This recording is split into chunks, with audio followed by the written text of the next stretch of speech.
Coucou et bienvenue dans ce nouvel épisode. Aujourd'hui, j'ai envie de te parler d'un sujet qui me traverse de plein fouet en ce moment.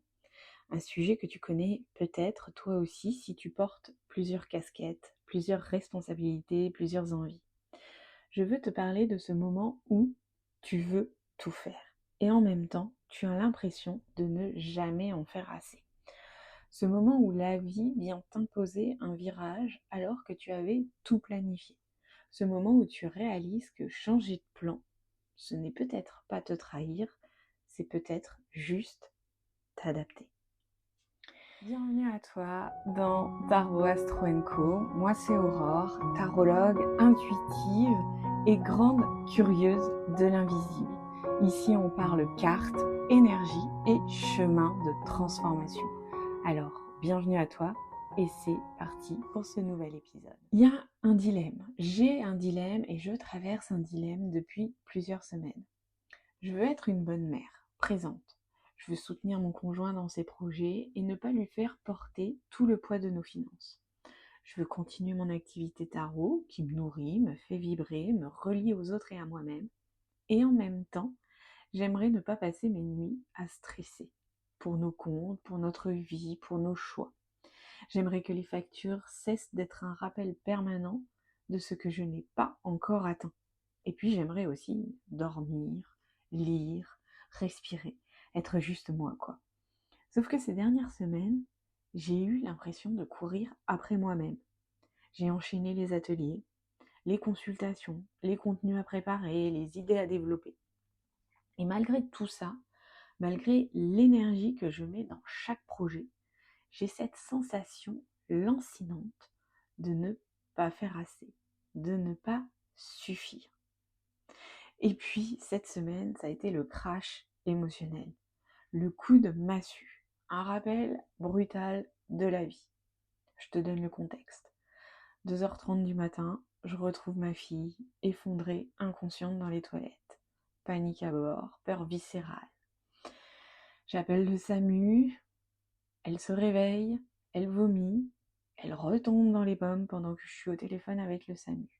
Direction, l'hôpital, examen, une nuit blanche, une journée de vomissement, un gros coup de chaud sans doute, mais une angoisse énorme pour moi. Tout ce que j'avais prévu cette semaine, mes publications, mes rendez-vous, mes tout doux, ça s'est effondré en quelques secondes. Et je me suis rappelé que je suis avant tout une mère, un être humain, une femme qui fait de son mieux. On oublie parfois que derrière les plannings, les jolis carnets bien colorés, derrière Instagram, les réseaux sociaux, il y a la vie, les imprévus, l'épuisement, le corps qui dit stop. Alors parfois, il y a un virage qui est nécessaire. Alors j'ai pris une décision. J'ai accepté un job salarié. Oui, tu m'as bien entendu. Moi, Aurore, tarologue, entrepreneur, intuitive, j'ai signé un CDI. Ce n'est pas un grand poste de rêve, attention, dans une start-up éthique. C'est un contrat d'aide à domicile, 15 à 23 heures par semaine, mais surtout des horaires aménagés et flexibles. Ça me permet de garder mes matinées de libre, mon mercredi, mes ateliers. C'est pas parfait. C'est un compromis juste pour moi, maintenant, aujourd'hui.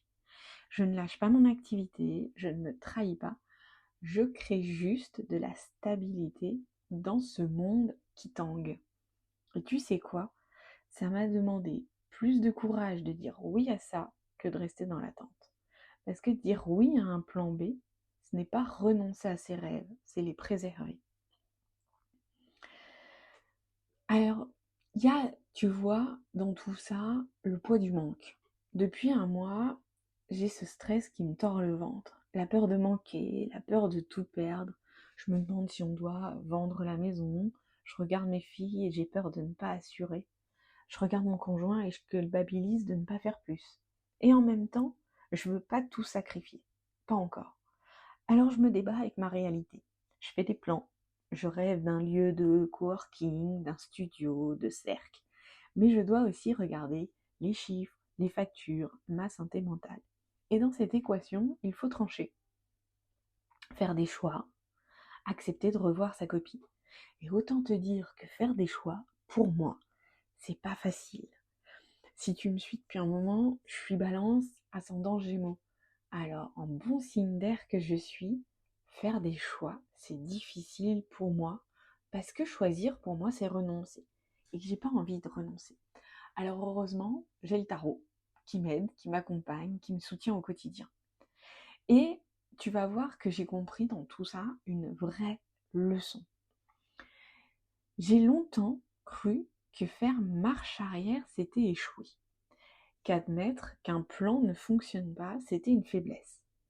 Mais aujourd'hui, en fait, eh bien, je comprends que c'est tout l'inverse. Changer de plan, ce n'est pas se trahir, c'est honorer ce qui est, c'est s'adapter sans se renier. C'est dire, ok, ce que je voulais n'est pas possible aujourd'hui, mais qui je suis, moi, mais je continuerai de l'honorer quand même. Et ça, c'est une force. Puisqu'en fait, choisir, c'est pas vraiment renoncer. Choisir, c'est s'adapter. Et s'adapter, ça me parle. Alors, ce que je retiens et ce que j'ai envie de te transmettre aussi, c'est si tu es dans une période de flou, de doute, de fatigue, si tu ressens, si tu sens que ta vie t'oblige à réviser tes plans, si tu culpabilises d'avoir choisi un besoin de sécurité ou de structure, eh bien, je te dis ceci. Ce n'est pas l'alignement contre la sécurité. Ce n'est pas ton âme contre ton compte bancaire. Tu peux construire un pont entre les deux. Parfois, il faut adapter le rythme, baisser le son, trouver un job passerelle. Pas pour renoncer à tes rêves, mais pour pouvoir continuer à les rêver en restant debout. Alors voilà, c'était mon partage du jour en mode plus intime, plus difficile aussi pour moi, parce que te partager ça, ça me met aussi face à ma réalité. Mon coup de cœur, mon coup de blues, mon coup de vérité. Si tu as besoin de soutien, sache que mes portes sont ouvertes. Il y a mes tirages cartes sur table, mes cahiers de vacances, mes ateliers, mais surtout, il y a moi. Et je suis comme toi, en fait. Une femme qui avance, qui ajuste, qui apprend et qui s'adapte. Alors je te remercie de m'avoir écouté et n'oublie pas, tu n'as rien à prouver. Tu as juste à rester fidèle à toi-même. Et puis honnêtement, laisse les autres parler. De toute manière, quoi que tu fasses, ils parleront. Allez, bye, à bientôt.